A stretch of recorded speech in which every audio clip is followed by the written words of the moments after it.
Assalamualaikum warahmatullahi wabarakatuh. Perkenalkan, kami dari kelompok 2 yang beranggotakan saya, Salsabila Numasari, dan ada teman-teman saya, Jihan, Kamalia Roswita, dan Dandi Novanda. Di sini kami akan melakukan sesi wawancara dengan Bank Muamalat. Di sini udah ada narasumber kami yang bernama Mbak Nasya Nurdila dari Bank Muamalat. Mbak Nasya, apa kabar Mbak? Halo, alhamdulillah baik. Baik ya, Alhamdulillah. Di sini kami mau mewawancara mengenai produk-produk yang ada di Bank Muamalat ya, Mbak. Eh, Baik, Mbak Nasya, kita langsung mulai aja ya sesi wawancaranya. Oke, boleh. Yang pertama saya mau nanya Mbak Nasya, apa sih perbedaan dari bank syariah dan bank konvensional? Oke, jadi sebelumnya izin jawab ya, kalau misalnya perbedaan dari bank konvensional sama bank syariah sendiri, dia itu kalau misalnya bank syariah mengacu ke syariah-syariah Islam. Jadi ada acuannya, dia harus sesuai sama syariah Islam buat kegiatan atau praktik di dalam transaksi keuangannya. Selain itu juga kalau misalnya di bank syariah ini, dia itu setiap transaksi atau kegiatannya diawasi sama Dewan Pengawas Syariah kayak gitu. Selanjutnya, pertanyaannya itu apa saja produk dan layanan yang ditawarkan oleh Bank Muamalat, Mbak? Kalau dari Bank Muamalah sendiri, contoh produknya itu dia itu ada tabungan. Selain itu juga ada deposito, terus pembiayaannya itu misalnya ada KPR kayak gitu. Kalau untuk layanannya itu, kalau mobile bankingnya di Muamalat itu dia pakai aplikasi namanya Muamalat Din. Ada juga selain aplikasi Muamalat Din itu pakai internet banking Muamalat. Nah, selanjutnya itu Mbak, bagaimana kriteria nasabah yang ada di bank syariah itu ya Mbak ya? Oke, kalau kriteria nasabah yang ada di Bank Muamalat, karena basicnya kan kita bank syariah, jadi rata-rata mayoritas nasabah yang ada di Muamalat itu beragama Muslim, kayak gitu. Oke, yang selanjutnya itu Mbak, eh, pernah mengalami praktik yang tidak sesuai dengan syariat itu Mbak di Bank Muamalatnya? Kalau dari praktik yang ada di dalam Bank Muamalat, karena sebelumnya kan udah dijelasin tuh kalau Bank Muamalat ini diawasi sama Dewan Pengawas Syariah, jadi seluruh praktiknya itu sesuai sama Syariah Islam. Karena sebelum kayak produknya aja sebelum diadakan produk itu gitu dia tuh pasti udah mempertimbangkan apakah dia udah sesuai sama syariah Islam atau belum. Kalau misalnya nggak sesuai dia itu nggak bisa ada gitu produknya, jadi semua praktiknya itu harus sesuai sama syariah Islam gitu karena kan udah diawasi juga sama dewan pengawasnya kayak gitu. Ya, baik. Untuk selanjutnya langsung ke akad-akadnya ya Mbak ya. Eh, Oke. untuk akad mudarobah itu, yang dimaksud akad mudarobah itu apa ya Mbak? Dan transaksi apa saja yang menggunakan akad tersebut? Jadi akad mudorobah. Kalau akad mudorobah itu dia itu yang memberikan bagi hasil gitu ke nasabah. Contohnya itu kalau misalnya akad mudorobah ada di tabungan, tabungan sama deposito.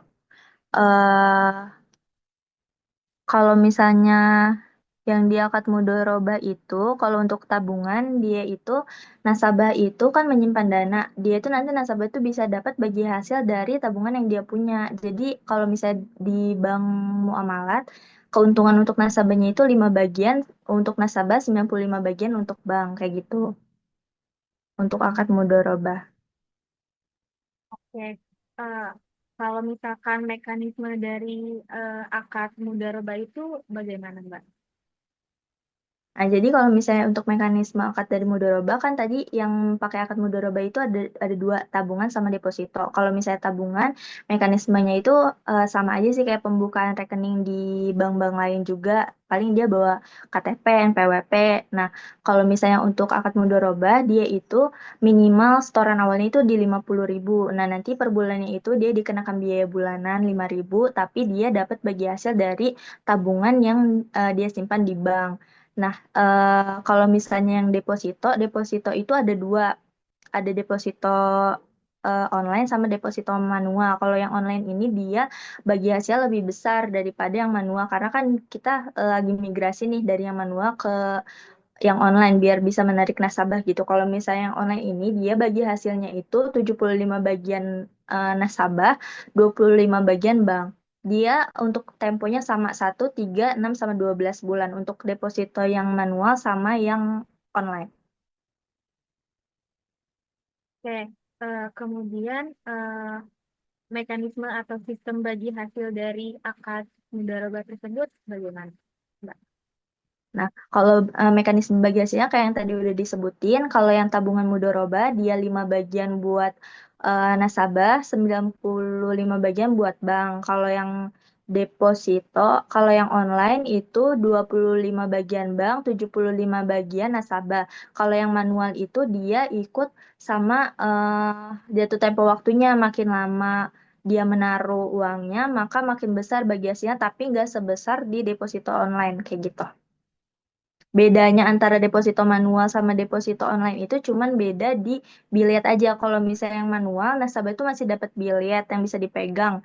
eh Bilet kayak gitu ya. Nah, itu tuh masih harus pakai materai. Kalau misalnya yang online, dia udah langsung otomatis masuk ke handphone. Jadi nggak usah pakai bilet manual lagi dan itu nggak mengantisipasi hilang bilet gitu. Karena kan bilet ini bentuknya kertas ya. Jadi kalau misalnya yang manual itu dia masih rentan hilang kayak gitu.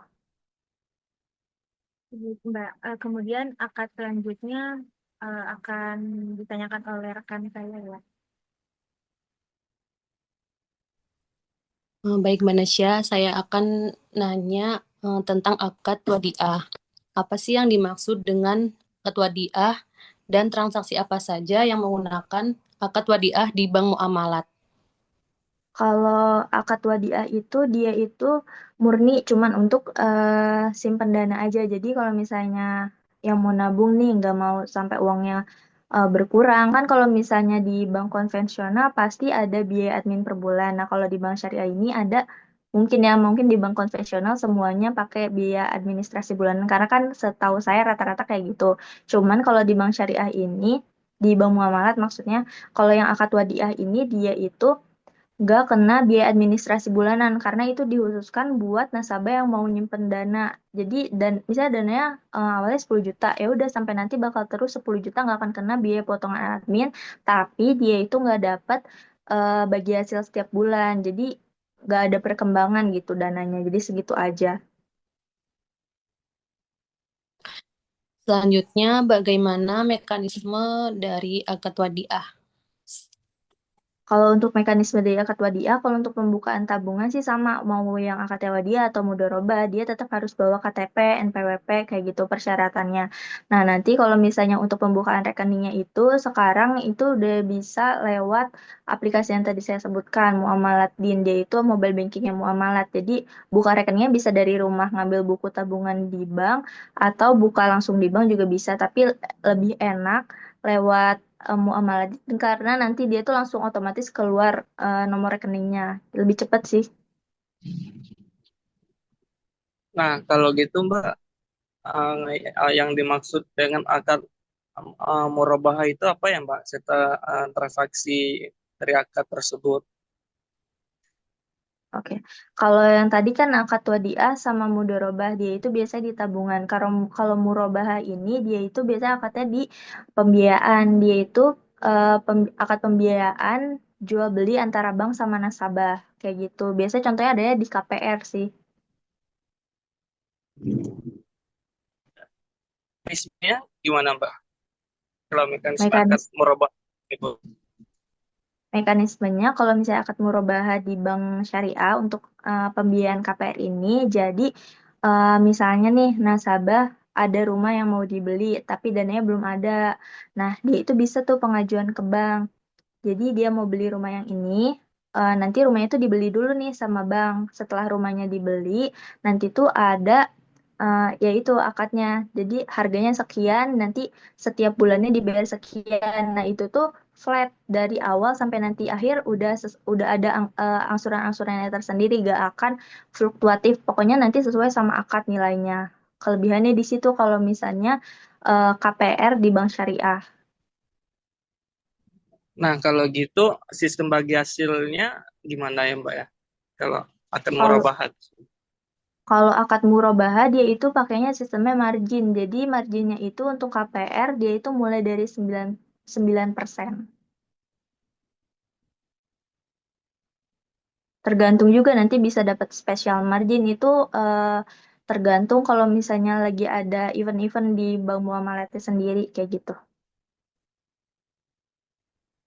Kemudian saya mau bertanya tentang akad ijaroh. Eh, apa yang dimaksud dengan akad ijaroh?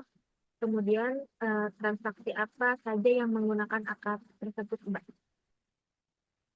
Oke, jadi kalau akad ijaro itu di bank syariah dia itu akad sewa menyewa antara bank sama nasabah.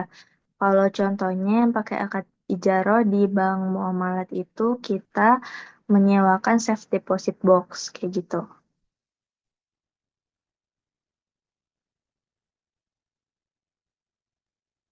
Kemudian mekanisme dari akad ijarah tersebut bagaimana dan sistem bagi hasilnya itu bagaimana, Mbak? Jadi kalau misalnya akad ijaro itu bukan bagi hasil sih kan itu tuh sistemnya sewa menyewa. Jadi bank muamalat ini punya safe deposit box. Nah nasabah ini misalnya kan misalnya nih contohnya sekarang kan lagi banyak investasi logam mulia. Nah eh, bagi nasabah yang bingung nih naro logam mulianya yang aman di mana itu bisa tuh dititip di safe deposit boxnya bank muamalat. Jadi selain aman, dia juga ada asuransinya. Untuk biayanya itu dimulai dari 500.000 per tahun. Jadi bukan bagi hasil, tapi Bank Muamalat menyewakan safe deposit box itu ke nasabah. Nasabah bayar biaya per tahun, tapi dapat keuntungan untuk menitipkan lah ibaratnya kayak gitu logam mulianya di di safe deposit boxnya Bank Muamalat gitu.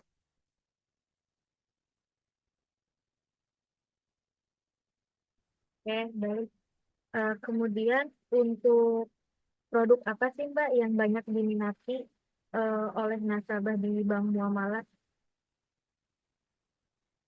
Untuk produk yang paling banyak diminati karena sekarang kan lagi migrasi nih ya buat yang deposito dari manual ke online itu banyak nasabah yang tertarik buat nyoba deposito online karena dia bagi hasilnya besar gitu. 75 bagian dengan minimal depositonya itu rendah mulai dari 2.500.000 sudah bisa deposito dengan bagi hasil 75 bagian. Jadi banyak nasabah yang tertarik sama deposito online ini gitu. Kalau gitu Mbak, eh, manfaat bagi nasabah tentang produk tersebut apa ya Mbak? Manfaat bagi nasabah tentang produk syariah tersebut. Manfaat untuk nasabah eh mengetahui produk syariah gitu ya. Iya, Ya, betul. betul Mbak. Ya, jadi Ya. manfaat untuk nasabah sendiri buat mempelajari produk syariah nih. Jadi seenggaknya nasabah tuh tahu bagaimana pengelolaan dana dari uang yang dia simpan di bank syariah. Jadi dananya dikelola di mana itu nasabah tuh jadi lebih tahu.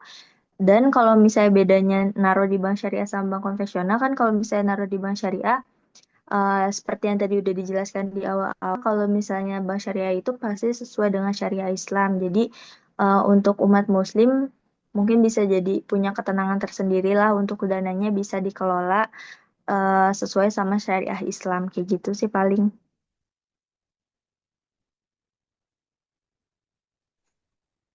Em, Baik, Mbak Nasya, mungkin sesi wawancaranya udah selesai. Sebelumnya kita ucapkan terima kasih kepada Mbak Nasya udah mau menjadi narasumber kami dalam sesi wawancara ini. Kurang lebihnya mohon dimaafkan ya, Mbak. Makasih Wassalamualaikum Mbak. warahmatullahi wabarakatuh. Sama-sama. Waalaikumsalam.